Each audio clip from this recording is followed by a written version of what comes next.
In some ways, it's sad to see a game like The Witcher get released during the busy holiday season. Not because it's a bad game, The Witcher is a fabulous RPG experience. No, it's sad because a game like this is bound to be overshadowed by the vast number of high-profile releases, all clumped into a 3-week period. And that's too bad, because The Witcher is something every RPG fan should try.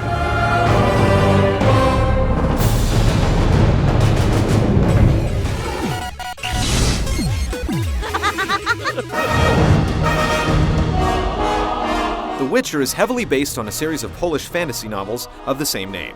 While it takes place after the events covered in the books, players are initially given very little to go on. All you really know is that you're Geralt, a genetically mutated monster slayer or witcher. During a particularly brutal encounter with a particularly nasty beast, Geralt is mysteriously snatched from the jaws of death by his fellow Witcher brethren. Trouble is, he's lost his memory. I remember nothing. It's too bad that the game begins with the incredibly tired amnesia plot device, but to its credit, it only serves to get the player into the game with a blank slate, so to speak. The rest of the story in The Witcher is fantastically intricate and superbly well told. While there is a main plot line, the game is really more about exploring a vast, detailed setting that is rife with corruption, political intrigue, racial inequality, and class struggle. What's your business with this dwarf? We're shaving off his beard. What's it to you? The rich source material is lovingly and respectfully integrated into the game. Instead of wading through pages and pages of backstory, players are tossed into the narrative deep end and allowed to learn about the game world at their own pace. As you make your way through the game, fighting monsters and solving quests, Geralt will be presented with many choices that can have dire consequences later on. Seemingly benign decisions can have a lasting impact on the characters and the game world. Very few games even attempt this level of narrative interactivity, and what The Witcher has managed to do in this regard is truly impressive.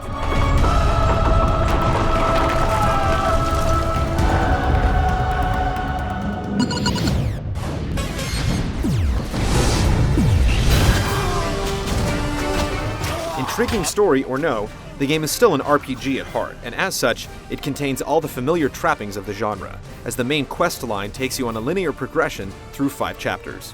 The game itself is based on BioWare's Aurora engine, which was used to develop the original Neverwinter Nights. But you won't find any of the limitations of the D20 system here. The Witcher uses a completely original set of game mechanics that are about as far removed from D&D as you can get. The world of The Witcher is filled with monsters and magic, but you won't be scoring vast amounts of loot. And don't expect to augment your character's abilities with magic items. Instead, the game uses a simple and effective spell system that's comprised of only 5 different spell types. Each type can be improved over time in such a way that the spells remain useful throughout. It's the alchemy system, however, that will probably garner more of your attention. Mixing up potions and oils to increase your effectiveness in combat is a huge part of the game. And they can have some interesting effects. Some, like Spectral Oil, will make your weapons more effective against the undead, while the Blizzard Potion makes you so agile you can unleash a flurry of attacks before your enemy knows what hit them. Combat is mostly a point-and-click affair, but players can string together devastating combos by timing their clicks correctly. Geralt can also switch between 3 different combat stances, depending on the type of enemy he's facing. As Geralt levels up, players are able to customize him by selecting from many different skills and abilities. Some of these unlock different status effects Geralt can inflict during combat, and others increase the potency of his spells. There's no correct build. Instead, players are encouraged to choose skills that reflect the way they wish to play the game. If only all games were designed this way.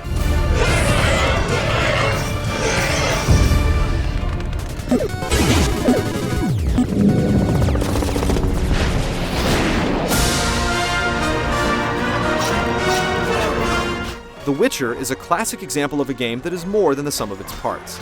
If you just look at the RPG mechanic, The Witcher appears a little shallow, especially compared to other big fantasy games like Oblivion. But when married to the excellent storyline and setting, everything works wonderfully. The game practically demands that you become a part of the game world and that you take the time to understand it. For example, you can only mix up potions while you're resting, and unlike most RPGs, you need to find a safe place to do it, either by taking refuge at an inn or by locating a campfire. Furthermore, there's a full-on day and night cycle that needs to be considered since some non-playable characters have their own schedules and may or may not be around when you come calling. I'm looking for someone who stayed at this inn. Look around the tables, but at night they retire to their rooms. Return tomorrow if you must talk to them. The combat, although simple on the surface, takes potions, spells, and tactical position into consideration. That means that even seemingly tough boss battles can be won with relative ease as long as you make the right preparations. It's far more interesting than the standard level grind that most RPGs put you through. And really, enough can't be said about how great it is to have to make choices that aren't merely about good or evil. Want a beating, stranger? We fight for money. I'll kick your ass and make money doing it.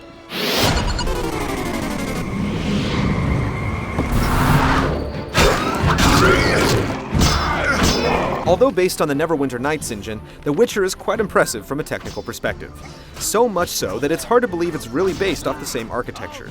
Players can choose from several game views and controls, including a tactical overhead view and a down-and-dirty, over-the-shoulder perspective. Villages, urban areas, and the countryside are all convincingly crafted and populated with locals, travelers, merchants, bandits, murderers, monsters, and guards. The effect is one of exploring an honest-to-goodness, living, breathing world. The story elements are told through a series of incredibly cinematic in-engine cutscenes, but this kind of detail comes at a price. At the highest graphical setting, the game will slow to a stutter on all but the beefiest PCs, and loading times between areas can be unbearably long. While everything is very well voiced, much of the dialogue suffers in the translation. Sometimes characters will start saying things that don't really make much sense given the context. I lost my memory. Let's have a beer and talk like we used to. The music, however, is excellent.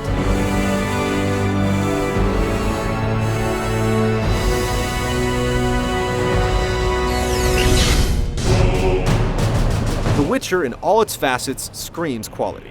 There are a few places where ambition exceeds feasibility, and it's quickly becoming apparent that there's not a lot of wiggle room left within the genre, but The Witcher delivers one of the most intense and rewarding role-playing experiences this year.